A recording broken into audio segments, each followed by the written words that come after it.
Bien-aimés dans le Seigneur, Shalom. Nous continuons notre message sur la vitesse de la parole de Dieu.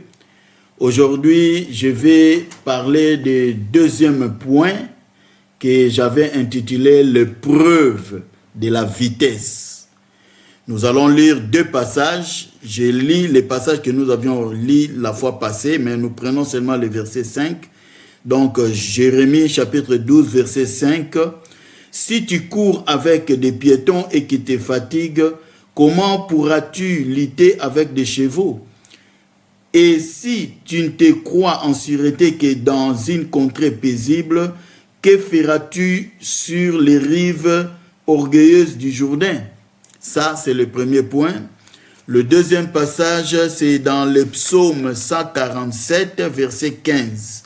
Je lis encore au nom de Jésus.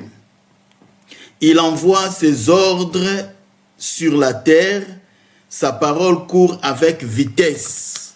Il donne ses ordres sur la terre et sa parole court avec vitesse. Ces deux passages nous font savoir qu'il y a des vitesses dans la vie.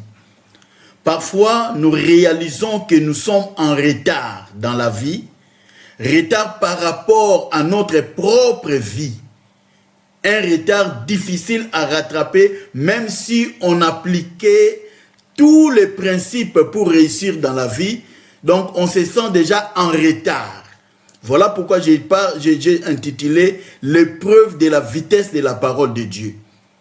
Bien-aimé, cette épreuve-là, ou ce sujet qui nous parle de la vitesse de la parole, est une idée profondément spirituelle qui renvoie à la puissance, à l'efficacité et à l'immédiateté de l'action divine lorsqu'il parle.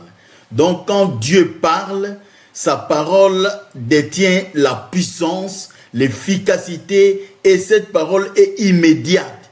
Ça va s'accomplir dans l'immédiat. Quand Dieu parle, les choses se produisent sans délai. Parce que sa parole est vivante, sa parole est créatrice et sa parole est souveraine. Nous allons aborder le premier point de notre sujet. La parole de Dieu est efficace et vivante. C'est dans l'Hébreu chapitre 4, verset 12. Il est écrit, car la parole de Dieu est vivante et efficace, plus tranchante qu'une épée quelconque à deux tranchants, pénétrant jusqu'à partager âme et esprit, jointure et moelle, elle juge les sentiments et les pensées du cœur. Voilà, donc la parole de Dieu agit rapidement et puissamment, elle atteint son but sans attendre, pénétrant le cœur et opérant des transformations. Donc la parole de Dieu transforme nos vies. La parole de Dieu nous donne la vie. C'est au travers de cette parole que nous pouvons voir nos vies changer. Et le deuxième point, nous voyons Genèse chapitre 1er verset 3, là où la Bible dit que la lumière soit et la lumière fut. Donc cette parole est créatrice. C'est l'exemple parfait de la rapidité de la parole de Dieu. Dieu parle et la création répond aussitôt. Il n'y a pas de délai entre l'ordre que Dieu donne et son accomplissement.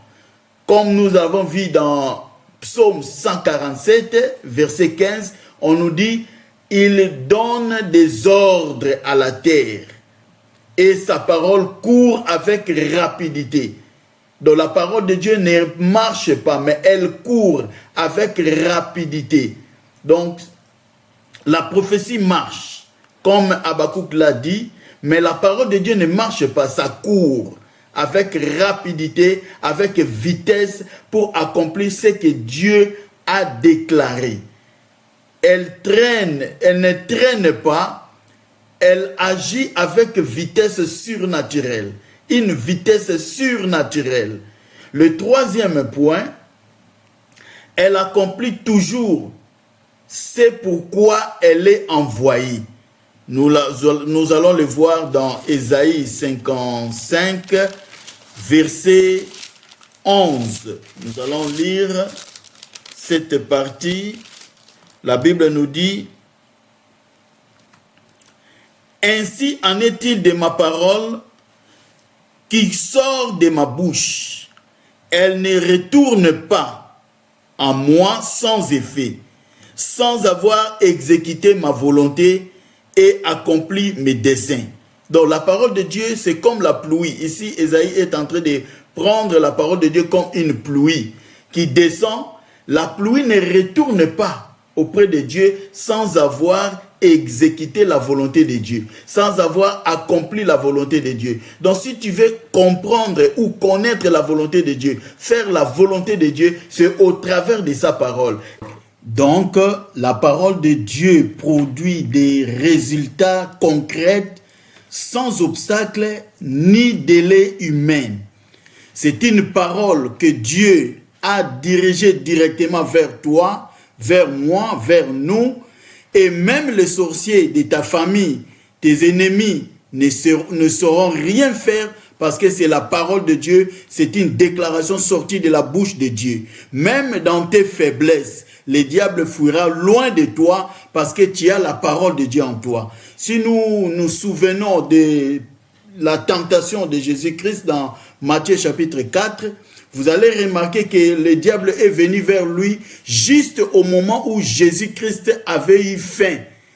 À la dernière minute de son jeûne et prière, le diable s'est présenté et lui demanda de transformer la pierre en pain pour le manger. Jésus lui a dit, l'homme ne vivra pas seulement de pain, mais de toute parole qui sort de la bouche de Dieu. Donc la parole de Dieu, ça peut transformer, ça peut réaliser beaucoup de choses dans nos vies. Comme la pluie, quand elle descend sur la terre, elle fertilise la terre et elle permet à la terre de produire.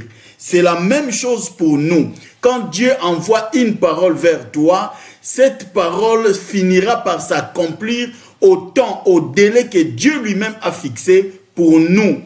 Voilà pourquoi Jésus-Christ a dit, l'homme ne vivra pas de pain seulement, mais de toute parole qui sort de la bouche de Dieu. Et le même Seigneur nous a dit, si nous demeurons dans sa parole, lui aussi, il viendra demeurer en nous. Au travers de cette parole, se dégage une puissance. Et comme la Bible nous le dit dans le Nouveau Testament, là où la parole et l'Esprit s'accordent, Jésus-Christ est Seigneur.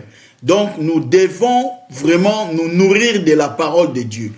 Garder la parole de Dieu en nous, ceci nous donnera de la force. Lorsque Jésus a été tenté, la Bible nous dit, le diable, comme il a compris que Jésus-Christ utilisait la parole de Dieu, il est venu aussi avec la parole. Il dit, si tu es le Fils de Dieu, jette-toi car il est écrit. Mais Jésus lui avait répondu, il est aussi écrit. Donc nous, les chrétiens, nous devons avoir les il est écrit et les il est aussi écrit. Le deux, ça va vraiment nous aider dans les combats, dans nos faiblesses. Utilisons seulement la parole de Dieu, nous verrons la main de Dieu se concrétiser, se réaliser dans nos vies. Donc nous devons avoir chaque jour l'ainsi dit l'Éternel dans nos vies. Cela va nous aider. Cela va éloigner le diable, comme Jésus-Christ a dit, arrière de moi Satan. Nous le dirons, arrière de moi Satan, si nous gardons la parole de Dieu en nous et nous vivons de cette parole. Voilà pourquoi la Bible nous dit, Dieu a donné la terre au Fils de l'homme. C'est pourquoi il dit encore, il envoya ses ordres sur la terre. 2 points. Sa parole court avec vitesse. Donc, il nous a donné la terre pour que nous puissions diriger la terre. Nous puissions gouverner la terre. Et après cela, il a envoyé sa parole et cette parole court avec vitesse. Cette parole n'est pas venue seulement sur la terre pour demeurer dans les eaux ou demeurer dans la forêt, mais c'est en nous que Dieu a envoyé cette parole. Il nous a donné cette parole comme la pluie. Quand ça tombe sur la terre, ça fertilise la terre. Que cette parole puisse fertiliser ton cœur, mon cœur, notre cœur, que cette parole puisse transformer nos vies, faire de nous des enfants, des disciples de Dieu et que nous puissions être capables de tout au travers de sa parole. Il n'y aura pas d'obstacle qui résistera devant toi parce que tu as la parole de Dieu. Tu vis de la parole de Dieu et ça veut dire, en d'autres termes, le miracle sera possible. La volonté de Dieu s'accomplira dans ta vie, dans ma vie, parce que le royaume des cieux est descendu. La volonté de Dieu, la pensée de Dieu pour l'humanité, pour ta vie, pour ta destinée a été déjà dictée par la parole de Dieu. Tu dois suivre la parole et rester attaché à la parole de Dieu. Il n'y aura pas de résistance, il n'y aura pas d'obstacle. Même la mer Rouge n'a pas pu retenir les enfants d'Israël. La Bible nous dit la mer s'est déchirée en deux et a laissé passer les enfants d'Israël. Le désert n'est pas naturellement un endroit propice pour l'homme de vivre. Mais les hommes de Dieu, les enfants de Dieu, les Israélites ont vécu 40 ans et 40 nuits dans les déserts. Et ils ont vécu, ils ont survécu. La sécheresse peut arriver dans ta vie, comme cela nous le voyons dans les livres de Genèse, dans l'histoire d'Isaac. Mais Isaac, malgré la sécheresse, la Bible nous dit, il s'enrichit, il s'en alla s'enrichissant encore plus. Il est devenu un homme riche de son époque, mais dans une période qu'il ne lui permettait pas, qui ne pouvait pas lui permettre de s'enrichir. C'est au travers de la parole. Parce que la parole de Dieu était en lui. Il avait la promesse de Dieu. Il était avec son Dieu. Et la sécheresse n'a pas pu résister devant lui. C'est la même chose avec toi. Dieu peut t'amener plus loin, sans obstacle, ni délai humain. Tu réussiras et tu iras plus loin dans la vie au nom puissant de Jésus. Nous entrons maintenant dans le 4e point. Je l'ai intitulé « Jésus-Christ, l'autorité immédiate de sa parole ». Il est l'autorité immédiate de sa propre parole. Là, nous voyons le livre de Matthieu, chapitre 8, à partir du 5e verset. Je vais lire au nom de Jésus. « Comme Jésus entra dans Capernaum, un centenier l'aborda.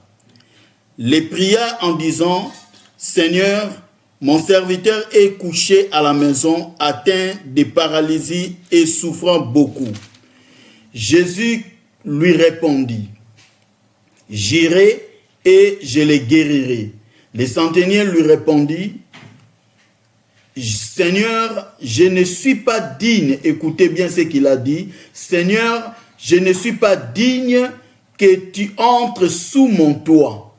Mais dis seulement un mot et mon serviteur sera guéri. Car moi, je suis soumis à des supérieurs. J'ai des soldats sous mes ordres. Et je dis à l'un, va, et il va. À l'autre, viens, et il vient. Et à mon serviteur, fais ceci, fais cela, et il le fait. » Après l'avoir entendu, Jésus fut dans l'étonnement et il dit à ceux qui le suivaient, « Je vous le dis en vérité, même en Israël, je n'ai pas trouvé une aussi grande foi. Or, je vous le déclare que plusieurs viendront de l'Orient et de l'Occident, seront à table avec Abraham, Isaac et Jacob dans le royaume des cieux. Mais les fils du royaume seront jetés dans les ténèbres du dehors où il y aura des pleurs et des grincements de dents. » Puis Jésus dit au centenier, « Va, qu'il te soit fait selon ta foi. » À l'heure même, écoutez, à l'heure même, le serviteur fut guéri. À l'heure même, comme il avait dit, va, ton serviteur est guéri. À l'heure même, le serviteur a été guéri. Ce qui veut dire, en d'autres termes, le centenier reconnaît la parole de Jésus-Christ suffit. Il a reconnu que seule la parole de Jésus suffit pour produire immédiatement, en instantanément, un miracle à distance. Donc il a compris qu'à distance, Jésus peut prononcer une parole. La Bible nous dit à l'instant même. Le centenier était loin. Il n'était pas présent. Jésus ne l'a pas touché. Mais il a dit au centenier que ton serviteur est guéri. À l'instant même, la personne était guérie. Donc pas besoin de présence physique. La parole de Dieu agit avec vitesse. La parole agit avec autorité. Cet homme-là avait compris que Jésus-Christ n'est pas n'importe qui. Il a compris cela parce qu'il était un soldat. Il a vu dans l'armée, lui, il peut donner des ordres à ses inférieurs et les inférieurs iront, accompliront, réaliseront tout ce qu'il a déclaré. Il a parlé et les serviteurs se sont levés pour mettre en exécution sa parole. Donc il avait compris que Jésus-Christ est le général des armées célestes. S'il donne l'ordre, les anges se précipiteront pour accomplir cet ordre-là. Parce que si nous voulons comprendre bien ces passages, nous allons voir dans le livre d'Ésaïe, chapitre 9, verset 5, la Bible nous dit « Car un enfant nous est né, un fils nous est donné, et la domination reposera sur son épaule. » La domination. Un enfant est né, mais celui qui nous a été donné, ce n'est pas un enfant, c'est un fils. C'est quelqu'un qui a déjà la maturité. C'est quelqu'un qui a déjà le pouvoir en place, en main. Et la Bible nous dit, les centeniers, ils reconnaissaient. Dans l'armée, on reconnaît l'autorité au niveau des épaules, avec les grades qu'on met dans les épaules. Il a regardé, il a compris que Jésus est une autorité. Comme Ésaïe le dit dans 9, verset 5, la domination reposera sur lui, sur son épaule. Donc, il a compris que Jésus peut donner les ordres et les anges vont l'exécuter. La parole de Dieu qui sort de la bouche de Jésus peut produire des miracles. C'est ce que je déclare aujourd'hui pour ta vie. Si tu es malade, tu as un problème, tu as une difficulté, que la parole court avec vitesse et transforme ta vie, te guérisse, que la parole de Dieu réponde à tout besoin de chacun de nous. Comme la Bible le dit, la pluie est tombée, a fertilisé la terre, que cette parole puisse te fertiliser et que tu puisses produire de bons fruits et que la grâce de Dieu puisse t'accompagner au nom puissant de Jésus-Christ, notre Seigneur. Que Dieu vous bénisse.